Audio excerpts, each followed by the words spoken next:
Hi, everybody. Kevin Barheit here. Thanks for tuning in.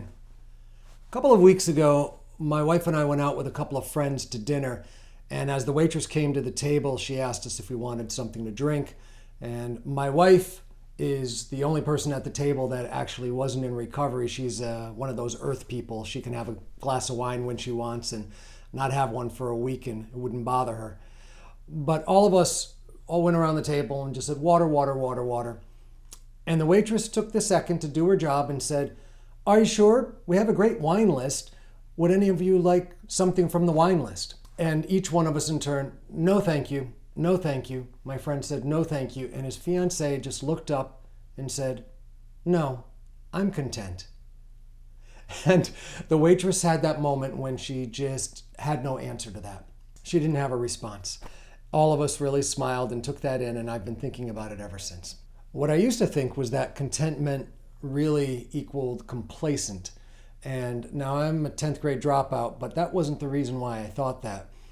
I really had this understanding that contentment really meant that I was just satisfied with whatever I had in life and I didn't need to try for more. And to me, what that really meant was that I had to limit myself, that I had to take my ambitious self and stuff it in a box and really keep my expectations pretty low. Now I know that the definition of contentment is happiness and satisfaction, but even more importantly, I realized that that definition is defined by me, that the criteria that I determine for my happiness and my satisfaction is my criteria to define.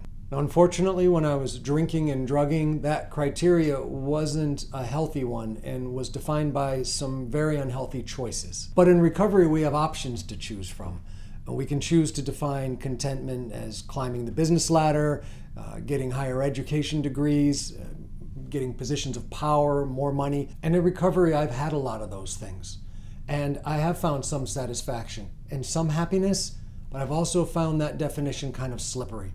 One of the biggest challenges for me is that definition really fits a criteria that puts the power, gives the power to people, places, and things outside of myself. What I needed was a baseline of contentment, so to speak, that I could rely on, and that really eluded me until I really started to focus on searching for that within the 12th step and working the program.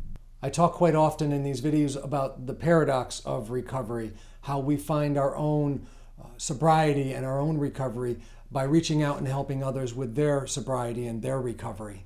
And here we see those same principles set a solid foundation for a good baseline definition of what contentment can mean for us. The more we focus on the spiritual principles of the program and on being of service to others, the more that we can define that criteria for contentment based on how much we give of ourselves to others. This definition that we're talking about, it's not dependent on how successful we are at helping others or how successful others are in their own recovery. This definition of contentment is laser focused on our own actions and our own individual spiritual nature. When people ask me to help them with the 12 steps and working the program, I usually get together for some coffee and the two of us will have a conversation and get to know each other.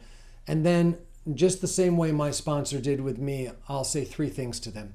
And these are important to start the baseline of our relationship. The first thing that I'll always say is, plain and simply, this is an honor just to be asked to be a part of someone's recovery. The next 2 things that I will say to them are the real criteria and the baseline for everything that we do going forward. It's exactly what my sponsor said to me. This is your recovery. I'm really grateful to be a part of it. I will take no credit for your recovery, and I will take no responsibility for your relapse. When we have this baseline in our relationships in recovery and in working the program together, they extend out to all the other areas of our lives. When we do this, then our definition of contentment, our satisfaction and our happiness, that contentment that we really want to rely on, is not defined by what other people do or don't do. It's not defined by how much money we make or don't make, how much leverage we have in life, how much power, property, prestige we have or don't have. dependent on the effort that we put into caring for others and to giving to this world, and on our spiritual nature and what we believe means to do the best that we can. And the importance of having contentment in our lives plays out in every aspect of our day-to-day activities, especially when we're at a restaurant, we're asked if we want a drink, and our answer can be very simply, no, thank you, I'm content. Thanks for taking the time to tune in today. I appreciate you being here with me. Hope that you'll take the time to make some comments if you'd like to interact with me. Make sure that you subscribe if you haven't. Like the video. Please share this with others. It's a joy to have this time with you, and I hope to see you again soon. Take care.